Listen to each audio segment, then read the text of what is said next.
संगीता बहुत ही गरीब घर की लड़की थी। उसके घर में माँ बाप और उसके सिवा कोई नहीं था। माँ बाप बहुत बूढ़े थे। संगीता अपना घर चलाने के लिए जो भी काम मिलता वह करती थी। कुछ खास गुजारा नहीं हो रहा था। संगीता दिखने में बहुत खूबसूरत है। संगीता के बाबा बीमार रहते थे, जिसकी वजह से वह मेहनत के काम नहीं कर सकते थे। इसी वजह से संगीता को ही घर चलाना होता था। एक दिन वह जहाँ काम कर रही होती है, वहाँ की सेठ की नज़र उस पर पड़ी और वह उसे बुलाया।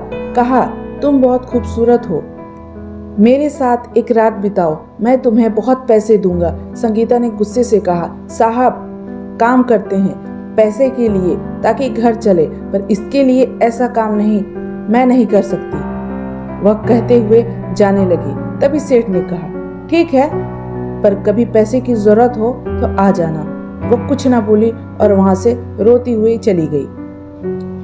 घर पहुंच अपने कमरे में बैठी संगीता रो रही थी।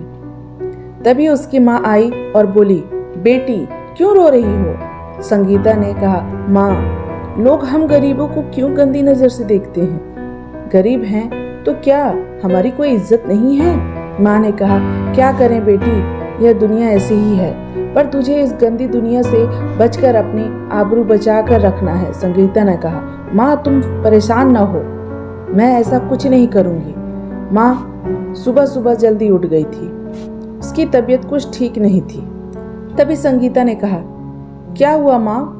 माँ ने कहा, कुछ नहीं, थोड़ी कमजोरी लग रही है, बेचैनी है। संगीता ने कहा, डॉक्टर के पास चलते हैं। माँ ने कहा, नहीं, इसकी जरूरत नहीं है, मैं ठीक हूँ, तुम अपने काम में जाओ। संगीता ने कहा, आज नहीं जाती, तुम्हारी तबीयत ठीक नहीं है। माँ ने कहा, नहीं, तुम जाओ।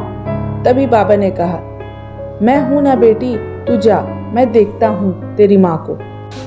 संगीता जा ही रही थी, तभी माँ चक्कर खाकर बेहोश हो गई। संगीता माँ माँ चिल्लाती रही। तभी उसे अस्पताल लाया गया, जहाँ डॉक्टर ने बताया कि हार्ट में ब्लॉक है, तुरंत ऑपरेशन करना बहुत जरूरी है। पैसे जमा करें जल्दी ताकि इनकी ऑपरेशन जल्दी हो पाए। संगीता ने पूछा, कितना? डॉक्टर ने कहा, 50,000 अभी जमा करना होगा। संगीता यह सुनते ही घबरा गई। बाबा ने कहा, बेटी कहाँ से इतने पैसे आएंगे?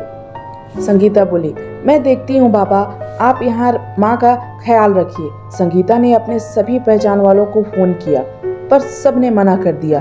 दोस्त रिश्तेदार सब ने मदद करने से इनकार कर दिया। संगीता रोते हुए तालाब के पास बैठी थी और सोच रही थी कि क्या करूं, कहां से लाऊं इतने पैसे। तभी तालाब के पानी में उसे अपना अक्स दिखा। उसने कहा, क्या सोच रही है, इतना वक्त नहीं है तेरे पास, जा और उस सेठ से पैसे मांग, तेरी इज्जत तेरी माँ की जान से ज्यादा कीमती नहीं है। संगीता उठी और वहां से सेठ के घर चल दी। वहां जाके उसने सेठ से आने का वादा किया और पैसे लेकर अस्पताल आई। पैसे जमा किया और ऑपरेशन हुआ। माँ का ऑपरेशन अच्छे से हो गया। उसे घर लाया गया। 5 दिन हो गए थे। तभी यह सेठ आया और बोला, संगीता चलो, तुम्हें पैसे का कर्ज उतारना है। माँ ने संगीता को देखा तो संगीता ने बोला, माँ मैं अपना काम करके आती हूँ। माँ ने कहा, तू कुछ गलत तो नहीं कर रही है ना संगीता? उसने हिचकिचाते हुए कहा, नहीं माँ, तू मत घबरा, मैं अभी आती हूँ। संगीता ना चाहते हुए भी सेठ के साथ एक रात बिताई और वह रोती रही। सेठ ने कहा, इतने पैसे दिए हैं, एक दिन में कुछ नहीं होता, तुझे 1 महीने तक मुझे खुश करना होगा।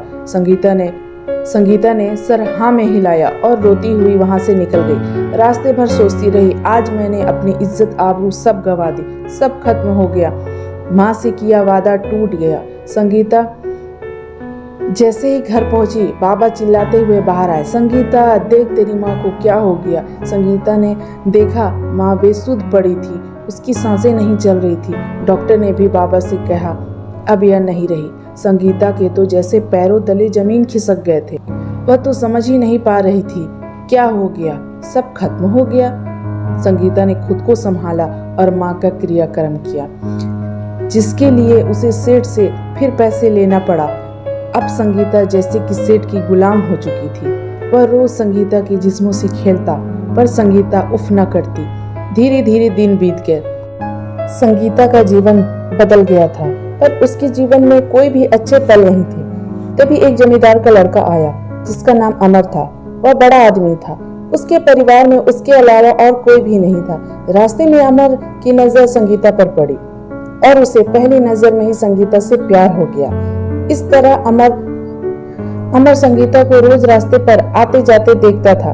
तभी उसने कुछ दिनों बाद संगीता को रास्ते पर ही रोका और उसने कहा, मुझे तुमसे कुछ बात करनी है। संगीता ने कहा, क्यों? पर आप हैं कौन? तब उन्होंने बताया कि मैं जमींदार हूँ, मेरा नाम अमर है, आपसे बहुत प्यार कर। इस बात पर संगीता हंस पड़ी। अमर ने कहा, इसमें हंसने वाली कौन सी बात है? मैं तुम्हें पसंद करता हूँ, कोई गलत तो नहीं है। इस पर संगीता ने कहा, क्या साहब, आप भी दिल बहलाना चाहते हैं? उसने कहा, दिल बहलाना नहीं, तुम गलत समझ रही हो। मैं तुम्हें पसंद करता हूँ, तुम्हें अपनी पत्नी बनाना चाहता हूँ। यह सुन संगीता फूट फूट कर रोने लगी। वह देख अमर ने कहा, क्या हो गया? मैंने कुछ गलत बोल दिया क्या? संगीता ने कहा, नहीं साहब, आप जैसे बातें आज तक मुझसे किसी ने नहीं की, बस जिस्म देखते हैं। अमर अजीब नजरों से संगीता को देखने लगा। संगीता ने सारी बातें अमर को बताई। अमर यह सब सुन संगीता को अपने गले से लगा लेता है और कहा, अब नहीं, तुमने बहुत दुख उठाए, पर ऐसा अब नहीं होगा। मैं तुमसे शादी करूंगा और तुम्हें इज्जत दूंगा, तुम्हें अपनी पत्नी बनाऊंगा। और कुछ ही दिनों में अमर ने सेठ के सारे पैसे चुका दिए और संगीता के साथ पूरे विधि विधान और रस्मों कस्मों के साथ शादी कर ली। संगीता बहुत खुश थी। अमर के साथ दोनों की शादी हो गई। संगीता दुल्हन बनी अपने कमरे में बैठी थी। तभी उसे अमर के आने की आहट मिली। अमर के आते ही संगीता सहम गई। उसे अपने बीते दिन याद आ गए और वह चिल्लाकर रो पड़ी। अमर ने उसे प्यार से सीने से लगाया और समझाया कि वह जब तक नहीं चाहती उसके करीब नहीं आएगा। यह बोल वह जाने लगा। तभी उसने कहा, नहीं अमर, आप कहीं मत जाओ। आज पहली बार मेरे करीब कोई मेरी इजाजत और मेरी खुशी से मेरे लिए, मेरे जिस्म के लिए नहीं, मुझ पर अब आपका पूरा हक है। यह कह संगीता अमर के सीने से लग गई। सुबह हुई। संगीता के लिए यह बहुत खास और बहुत खूबसूरत सुबह थी, जिसमें अमर जैसा जीवन साथी था। अमर का फोन बजता है और अमर फोन उठाते हुए बात करता है। थोड़ी देर बाद फोन रखता है और संगीता से कहता है कि मुझे जाना होगा, कुछ काम है, शाम तक आ जाऊंगा। संगीता ने कहा, मत जाओ। अमर ने कहा, जरूरी काम है, जल्दी लौट कर आऊंगा, तुम मत घबराओ, शाम को मेरा इंतजार करना। संगीता जल्दी ही नाश्ता तैयार कर देती है। दोनों नाश्ता करते हैं और अमर संगीता के माथे को चूमता है और चला जाता है। पूरा दिन संगीता अमर के बारे में सोचती है और मन ही मन मुस्कुराती रहती है। शाम से रात हो गई थी, अमर नहीं आया था। संगीता को बहुत घबराहट हो रही थी। तभी अमर के फोन से संगीता को फोन आया। उसने फोन उठाया। उधर से आवाज आई, अमर सर नहीं रहे, उनका एक्सीडेंट हो गया है। यह सुन तो संगीता पर दुखों का पहाड़ टूट गया। उसकी तो अभी मेहंदी का रंग भी नहीं उतरा था। अभी एक दिन पहले ही तो वह पत्नी बनी थी। संगीता जोर से चिल्लाकर रो पड़ी। भगवान, क्यों इतने दुख और इतनी मुश्किलें मेरी किस्मत में हैं? मुझे एक दिन के लिए पत्नी क्यों बनाया? जब ले जाना ही था तो क्यों लाया मेरे जीवन में अमर को? मेरी मांग भरी ही क्यों जब उजाड़ना ही था? तो वह रोए जा रही थी।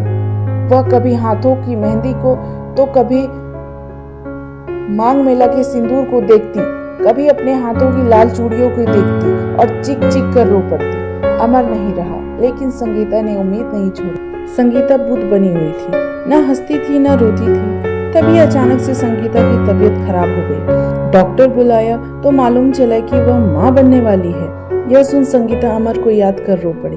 तभी संगीता के बाबा ने कहा, बेटी, अमर चला गया पर तुझे जीने की वजह दे गया। संगीता हाँ में सर हिलाया और मुस्कुराते हुए कहा, अब यही मेरी जिंदगी है, यही मेरी जीने की वजह।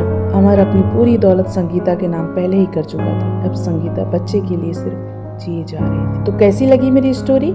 कमेंट करके जरूर बताएं।